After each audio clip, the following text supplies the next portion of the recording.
Becoming a pattern maker.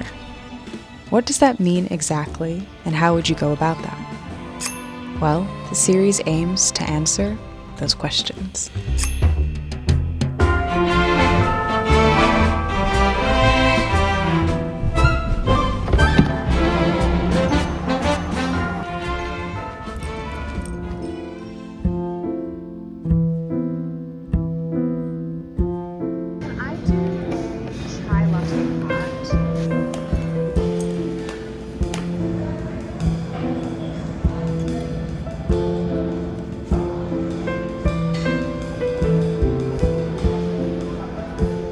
Hello, my name is Ari. I sew, knit, and crochet, and this series is all about answering the big question: how do I become a pattern maker?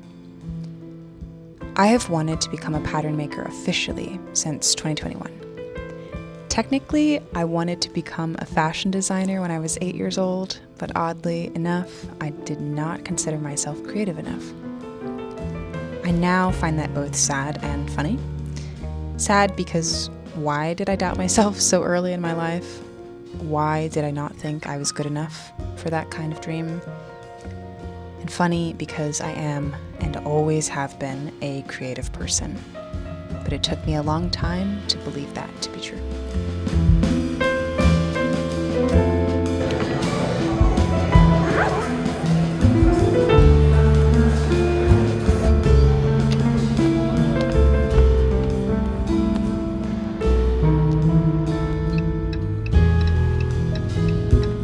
So I just got to the next location. I was at this coffee shop in Los Angeles called Verve, and I really like it there because there's a lot of open windows. But I'm gonna go to like this museum area. They have like a really open space. It's really pretty in there. I think I want to work on some knitting and crochet. I also want to record my outfit for Instagram.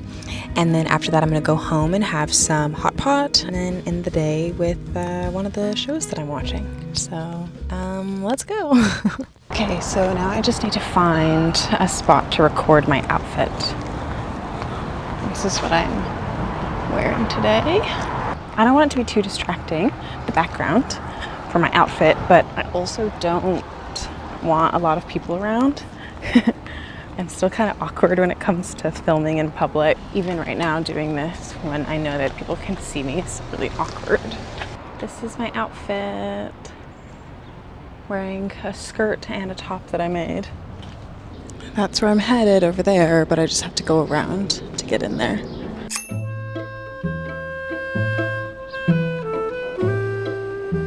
It is 2026 and I'm not a pattern maker yet. At least not by my standards, but I want to be one. I've wanted to become one since 2021, and I have had to push through a lot of fear and self-doubt, and I am finally ready. What that has looked like for me, though, is being scared and doing it anyway, being okay that I don't have all of the knowledge, but working my way toward it. And since I want to become a pattern maker in the sewing, knitting, and crochet communities, that means 3 times the study. Which sounds like a lot, but I am so excited about it, and I am already making progress. So I actually have 2 projects in here. I have this red one that I'm working on. It's actually going to be a bag strap. I'm going to show the bag soon, but just want to make sure it works first. So I'm working on the strap. And then I'm also working on this knit project with this Noro yarn that I bought in Japan. I actually filmed tons of footage when I was in Japan to put together like a vlog of my time there and just like showing like me buying the different yarn that I got and stuff like that, and then what I'm making with it. So if you're interested in a Japan vlog from like November, let me know and I'll edit that. I'm actually really happy with how it's turning out, but I don't know what to do from this point, and so I'm gonna wait to work on it. So instead I'm just going to work on the strap and make more progress.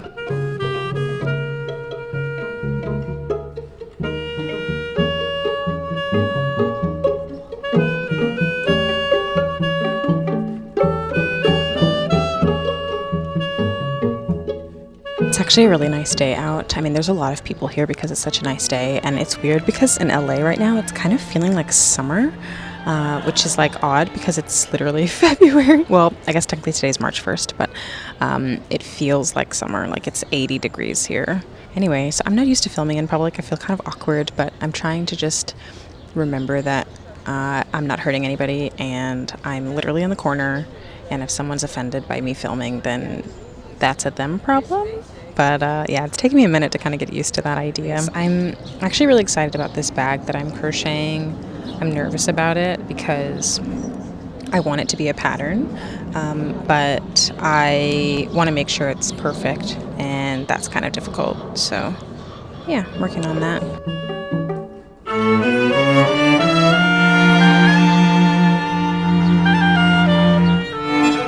Now I'm gonna start over, but later.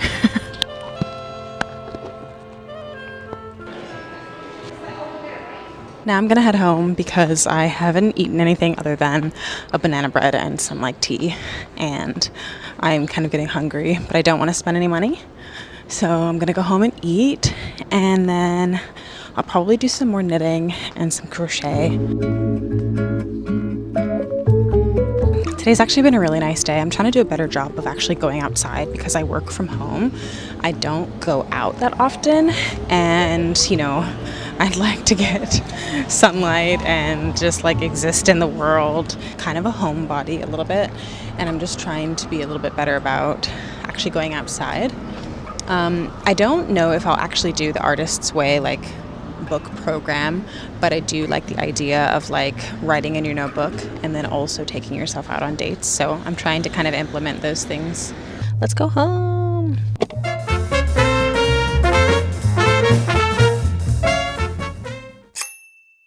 I'm home now and I'm gonna eat.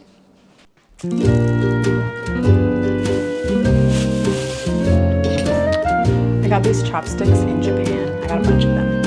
I've been watching this show on Hulu called Being Erica.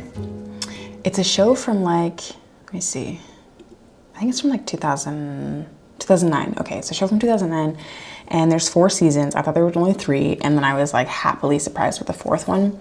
I'm almost done with it, but I like it a lot. It's kind of about like traveling, like time travel, but also about therapy. So it's like time travel, therapy. It's lighthearted, fun. It's Canadian. Yeah, it's really cool. So if you've never heard of it, Being Erica, it's really good. I like it a lot, and I'm gonna try to finish it soon. But yeah, I'm gonna watch that while I eat. After I eat, I think I'm going to try to figure out my strap for the bag that I'm working on. And if I can like figure that out, like I've been trying to like figure out how to do it for a little while now. Once I solve that, then I think I maybe will knit a little bit, and then maybe later I'll do some sewing, but we'll see.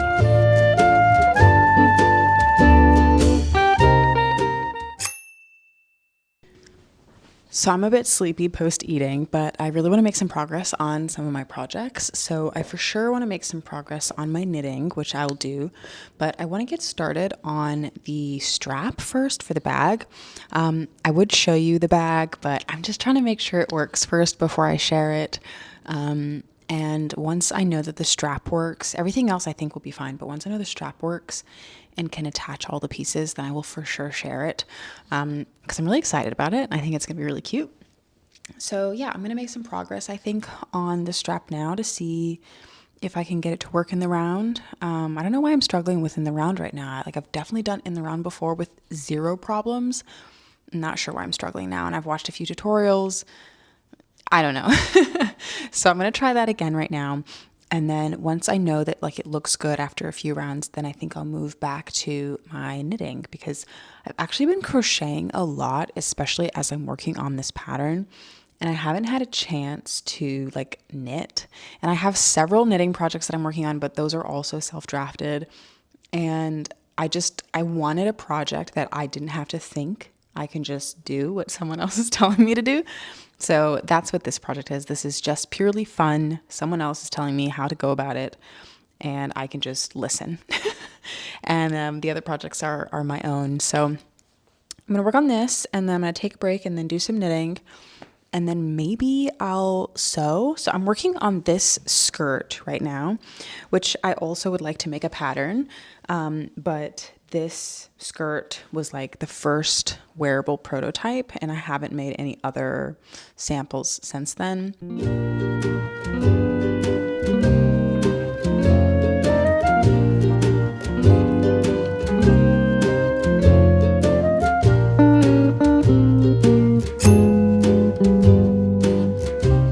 So the big question I've been asking myself for many years now is how do I become a pattern maker? Well, I thought that the correct way was to go to school for 4 years, do it the proper way, and then learn how to become a pattern maker. So I moved to Spain in 2021, and I tried to go to a 4-year school to learn how to become a pattern maker.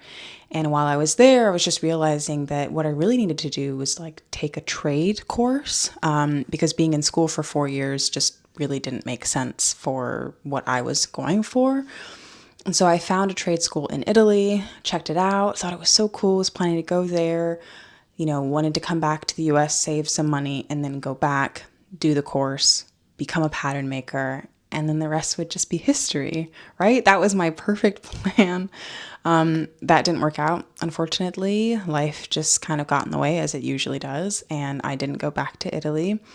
Sometimes I'm a little bit sad about that. I don't regret the direction that my life has taken. So I wouldn't redo it.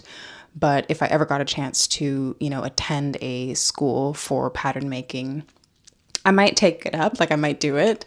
But because that didn't work out, I was like, well, what can I do here without leaving, without taking a course? Because I am a working adult at this point. I can't just quit my job again, because I did have to quit my job the first time to go to school and have it not work out again. I was actually quite depressed when I came back from Spain, because I was like, I just gave up my entire life to pursue this thing, and then it didn't work out.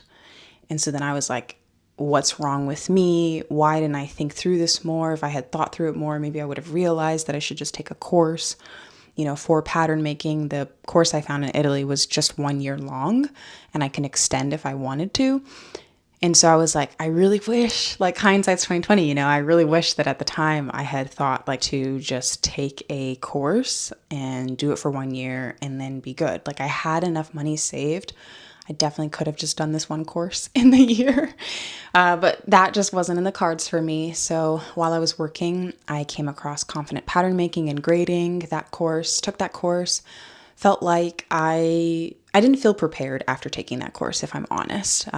I felt like there was a lot of foundational knowledge that I need to feel comfortable pursuing pattern making in the right way. I'm definitely a traditionalist in that way, where I want to do things the right way. That looks different for everybody. Even for me, that looks different. So after taking that course, I felt like a lot of the foundational knowledge that I needed wasn't there for me. That's not the case for other people, but I didn't feel that way for myself. And so I was like, let me take a step back. Let me start reading some books. Let me see what else I can find. But then I came across another program called Project Patterns, and I've been going through that course, and that's given me the foundational knowledge that I need. And then I can pair that with the Confident Pattern Making, because that's digital, and that's making patterns digitally. And so combining more of this foundational on paper pattern making and then applying it to digital feels more comfortable for me. I think that's kind of where I am. I like to do things on paper first and then transfer to digital later.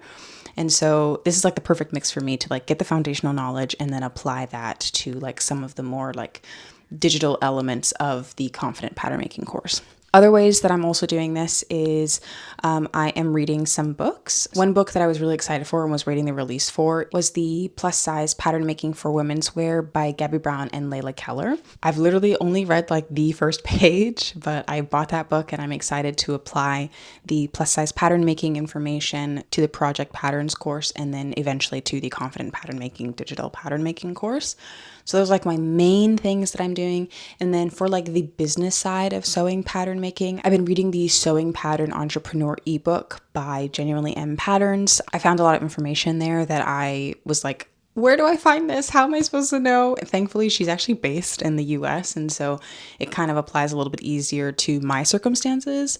I was really looking for some of the tax side of pattern making and just and how other pattern makers are kind of going about that. I know that for small business owners, taxes tend to be the scary thing. I've done contract and freelance work, and taxes can be scary, but I don't want that to be something that kind of pulls me away from doing this thing that I've been wanting to do for so long now, I've put so much of my life into this dream, and like I don't want to like have the fear of doing taxes be the thing that like stops me. You know what I mean? There's a bunch of other books that I'm looking at as I need to, or depending on what they have.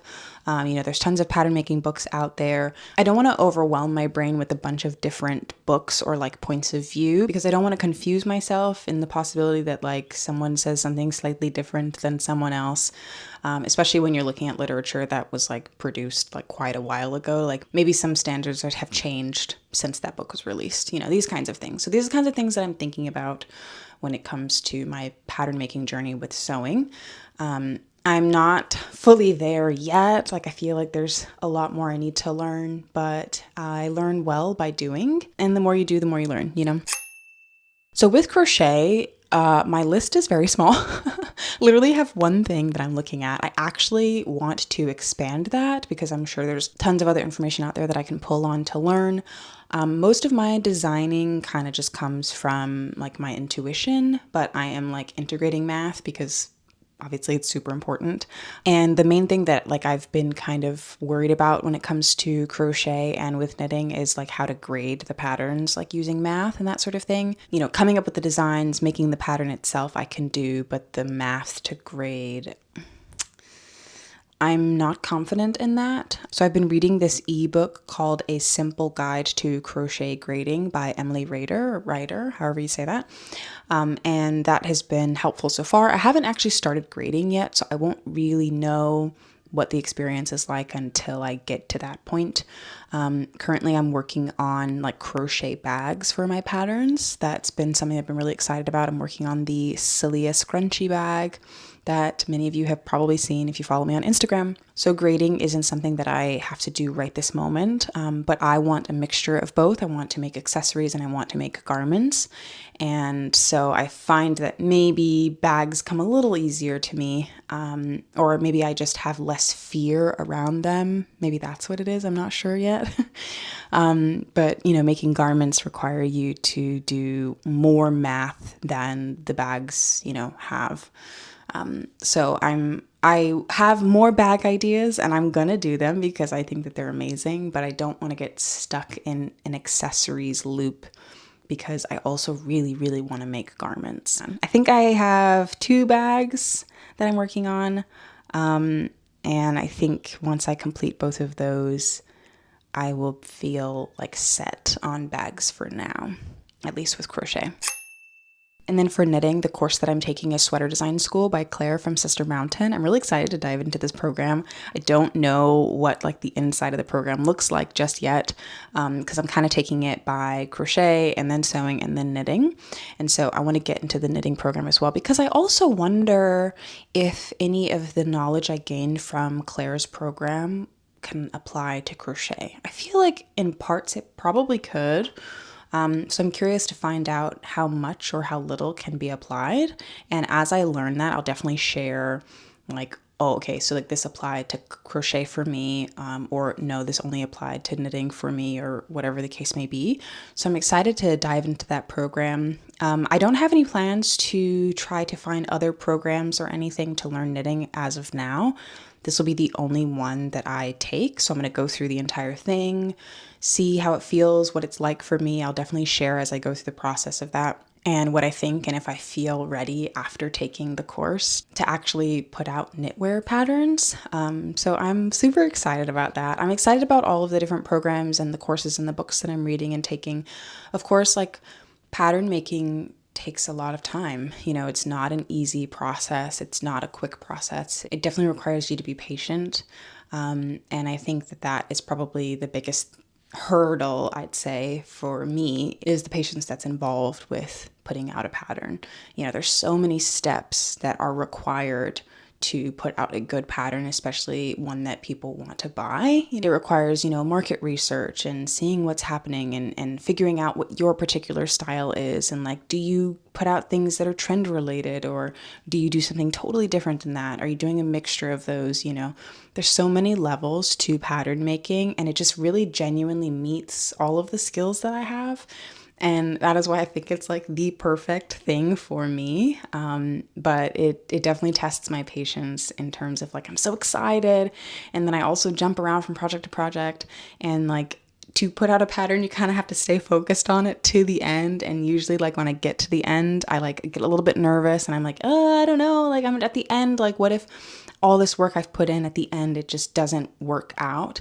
And so then I kind of get into this loop of fear where I worry more about like, oh, well, this idea that I've had in my head that I've envisioned to be this way, what if at the end I'm like literally 90% being done with it, and at the end I'm like, what if it doesn't work out? And so then I put it off, and I'm like, I cannot keep doing that. So having this series and just like going through and showing my process of how to become a pattern maker is kind of holding me accountable to actually follow through, and also the steps in which I share patterns as well. I think there's a balance for me of like showing it when it's mostly ready and then being like, hey, here it is. This is what I'm working on. Because in the past I've shown things like at the beginning and then I just didn't follow through on it. So I'm excited about becoming a pattern maker, and I'm excited about the work that it takes to become a pattern maker. I genuinely will say becoming a pattern maker is not for the weak. It's not. Like, it requires so much work, so much patience, so much understanding of just so many different things.